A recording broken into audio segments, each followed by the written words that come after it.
Hi, my name is Mckenzie FitzSimon. I am doing an individual performance, and the name of my project is Audrey Hepburn, Breaking Gender Barriers, Rising into Fame, Elegance, and Class. Thank you.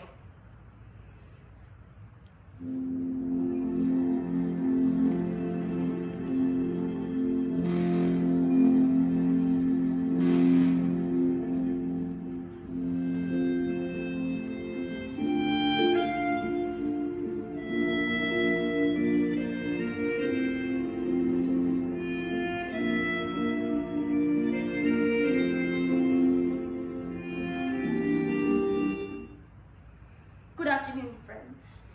My name is Audrey Hepburn, and that lovely intro was the theme song to the movie Breakfast at Tiffany's, one of the most iconic films I've starred in. I'm also dressed here today as a character from that film. Holly Golightly still is an image that graces artwork from people's homes today. I was born in Brussels, Belgium, May 4th, 1929. My parents were not so affectionate with one another, though they cared for me very well. But my father left our family in 1935. I adored my father and had a very complicated relationship with him. He was a fascist, you see. And with the arrival of World War II, he had tried to take me from my boarding school and put me on a plane to Holland for my own safety. But I didn't want to leave my boarding school. I was studying to be a dancer, a ballerina, something I greatly desired. But with Holland being a neutral country during the war, my father insisted that my mother and I go back. Though it seems the Nazis did not honor the neutrality of Holland, so I spent my time there terrified, sick, starving, and afraid. It went another 20 years before I would see my father again. Mother and I were part of the underground efforts for the Dutch resistance, and aided many operations to alert friends and civilians of raids, deliver messages, and even had me perform illegal artistic concerts. Many forms of art were banned during the war, and even though some told me I wasn't suitable to dance, I had the wrong body for it. I was still able to use my love of dancing to uplift those around during the war. But we had to be secretive though, because the music that we had danced to was banned. At secret nightclubs, we had guards posted outside to let us know when the Germans approached. The best audiences I've ever had. I mean, not a single sound at the end of my performances. We had to be quiet, to be secretive, but kept art, dance, and music alive and well during one of the most difficult times of my life. One of the scariest times during the war was when I was delivering a message on my bike and I ran into a pair of Nazi soldiers. Before they could figure out that I was illegally distributing a message, I quickly made up a lie, saying I was there to meet my boyfriend and he did not come. I picked some flowers and gave them to one of them, saying perhaps her girlfriend would like them instead. But there was a house right next to us that held a group of men, questioning and torturing men. I managed to run inside and hide as I could not get away in time, and I spent the night there with no heat, no food, no water. Witnessed a man get killed. My poor mother was beside herself with worry, wondering where I was, if I was alive. Once they were gone in the morning, I ran home to my mother and became very sick.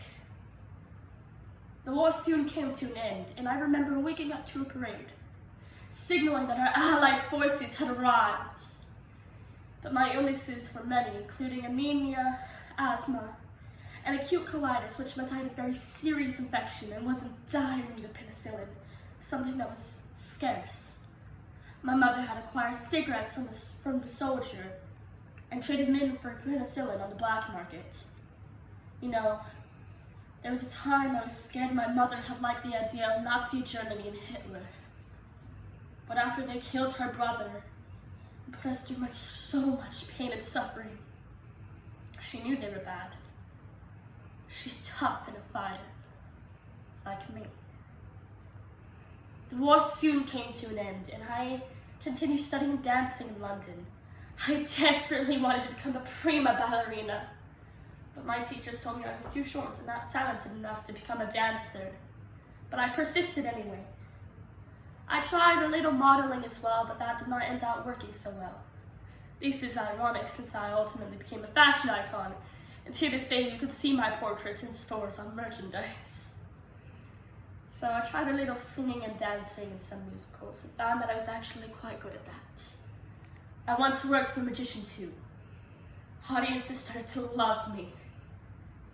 They embraced my honest characters, loved the fact that I wasn't curvy like many other icons at the time, such as Marilyn Monroe.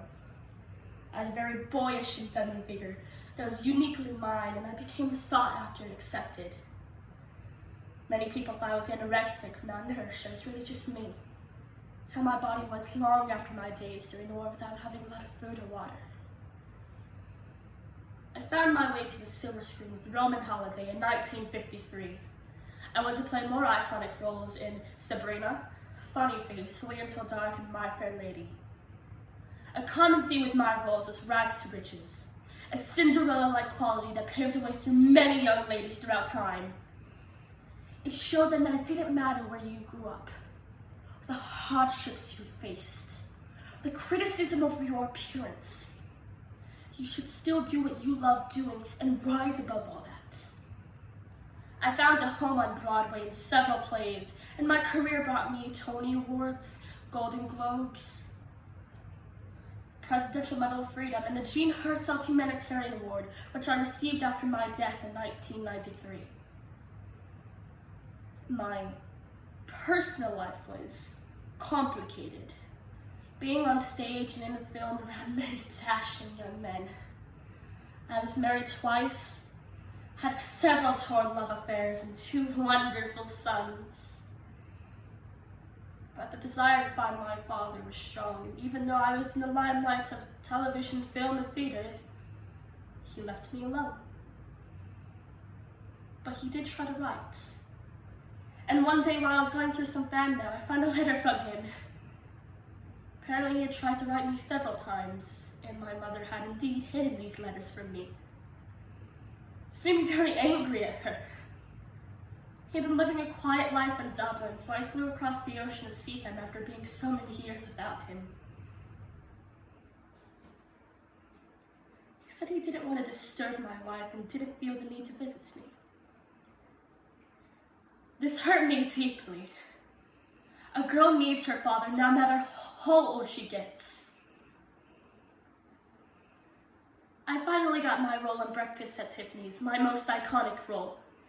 It was a role I wasn't so sure I was suited for, but I worked my hardest at it.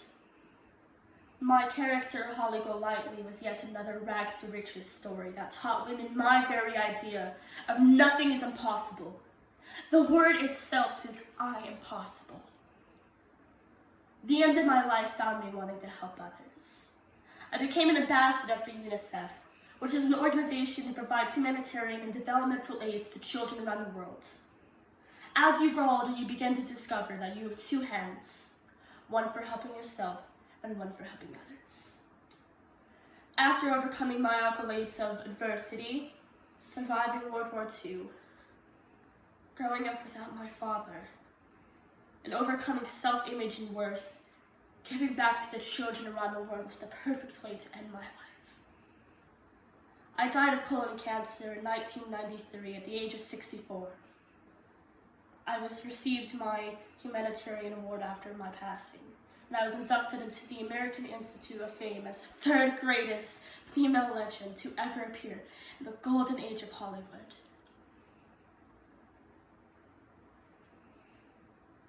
I was born with an enormous need for affection, a terrible need to give it.